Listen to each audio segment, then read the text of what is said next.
हर हर महादेव। ओम नमः शिवाय।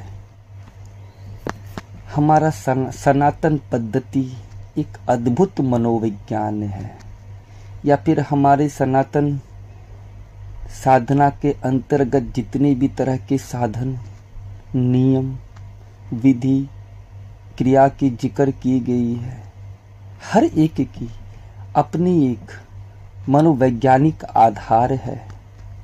और इस आधार को वही व्यक्ति प्रत्यक्ष रूप से अनुभव करता है जो अपने साधना काल में किसी एक साधन को चुन करके निरंतर उसे साधना के तौर पे प्रयोग करता है और देखता है कि एक साधन व्यक्ति के मन मस्तिष्क अथवा चित्त पे किस तरीके से अपना प्रभाव छोड़ती है। और केवल वही व्यक्ति इस सनातन मनोविज्ञान को प्रत्यक्ष रूप से अनुभव करता है। तो आज मैं आपको योनि साधना अथवा योनि साधना का एक अद्भुत मनोविज्ञान से परिचय करवाने वाला हूँ। मेरी वीडियो आप आखिरी तक देखना, तभी समझ पाओगे, अन्यथा नहीं समझ पाओगे। हाँ, जरा विचार करो कि जब भी आपके मन में नारी अथवा स्त्री के प्रति कोई विचार जागृत होती है तो सर्वप्रथम आपके अंदर कौन सी भावना और कौन सी विषय प्रकट होती है? वासना प्रकट होती होगी। हाँ, वासना रूपी विषय प्रकट होते होंगे। हाँ, तो जब तक एक काम विषय वासना के रूप में कार्य करती है तब तक वो चेतना को अधोगति के अंतर्गत ही रखती है, उसे ऊर्ध्व गति की प्राप्ति नहीं होने देती है। परंतु जब यही काम वासना काम साधना में रूपांतरित हो जाती है तो इस चेतना की विकास और इस काम रूपी ऊर्जा किस तरीके से अपना रूप या फिर अपनी तीव्रता को, अपने स्थान को, अपने कोष को रूपांतरित कर लेती है और चेतना को अधोगति से ऊर्ध्व गति की ओर मोड़ देती है। इसके बारे में मैं पहले भी एक वीडियो बना चुका हूं कि विषयों में सबसे अधिक प्रभावशाली, जिसकी वेग, जिसकी तीव्रता और जिसकी प्रचंडता सबसे अधिक होती है, वो काम विषय ही है। तो वैसे तो हमारे योग में अनेकों ऐसे साधन की जिक्र की गई है जो इस काम रूपी विषय को नियंत्रित करने के लिए, इसको रूपांतरित करने के लिए अनेकों साधन पद्धति की जिक्र की गई है।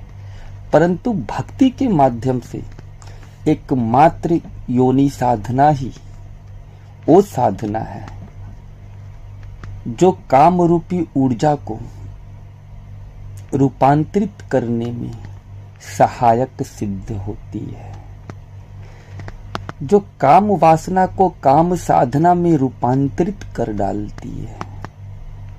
हाँ, वो कैसे करती है आप ये सुनो, जरा ठहर करके एक पल आप विचार करो।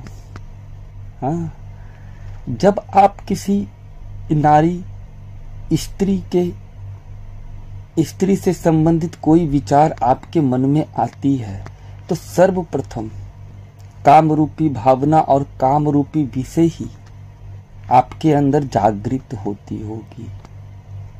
हाँ, परंतु जब यही उस योनि के प्रति, जिस योनि को आप सिर्फ और सिर्फ वासना की दृष्टि से देखते हो, संभोग करने की एक उपकरण मात्र समझते हो, जब उसी योनि के प्रति आपके अंदर श्रद्धा और भक्ति प्रकट हो जाए तो क्या होगी? यही काम वासना काम साधना बन जाएगी। हर नारी के प्रति आपकी दृष्टिकोण और नजरिया बिल्कुल रूपांतरित हो जाएगी।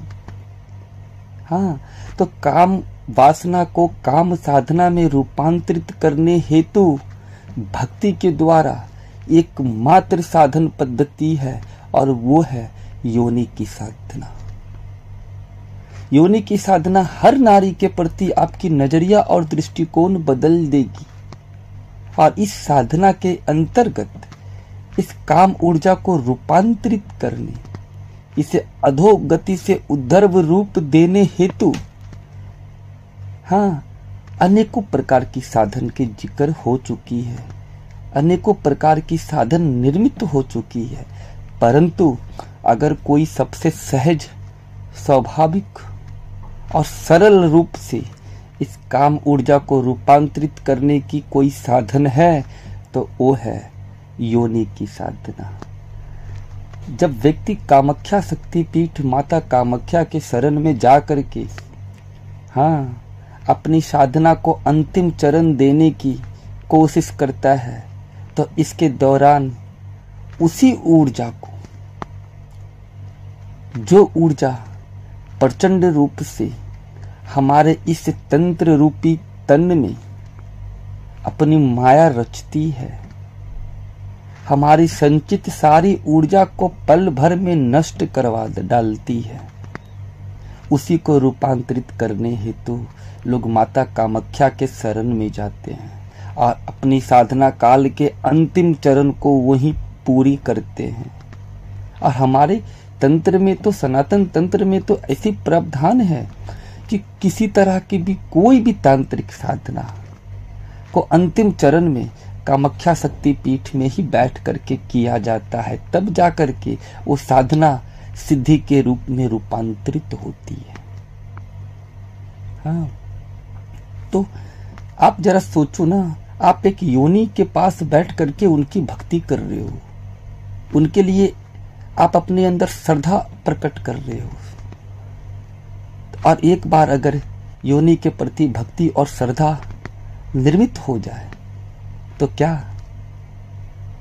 कभी भी आपके अंदर काम वासना शेष रह जाएगी?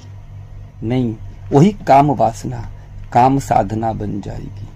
और जब काम वासना काम साधना बन जाती है ना, तो ऊर्जा को एक ऐसी दिशा मिल जाती है, हाँ, ऐसी दिशा मिल जाती है कि उस रास्ते पे चल करके ऊर्जा तेजी से सारे द्वार को भेदने लगती है, सारे ग्रंथि को नष्ट करने लगती है। हर वो ग्रंथि जो विषय स्वरूप है, और विषयों में सबसे प्रचंड और तीव्र गति से वेग करने वाली विषय ये काम ऊर्जा ही है। और जिस साधक ने इस काम ऊर्जा को केवल रूपांतरित किया, महज उनके अंदर ऐसी अनेकों सिद्धियां प्रकट हो जाएगी, उनकी ऐसे अनेकों आंतरिक इंद्रियां जागृत हो जाएगी जिसकी उन्होंने कल्पना तक नहीं की होगी। हाँ, तो इससे सहज और सरल उपाय काम वासना को काम साधना में रूपांतरित करने के लिए और क्या हो सकती है? स्वयं विचार करें।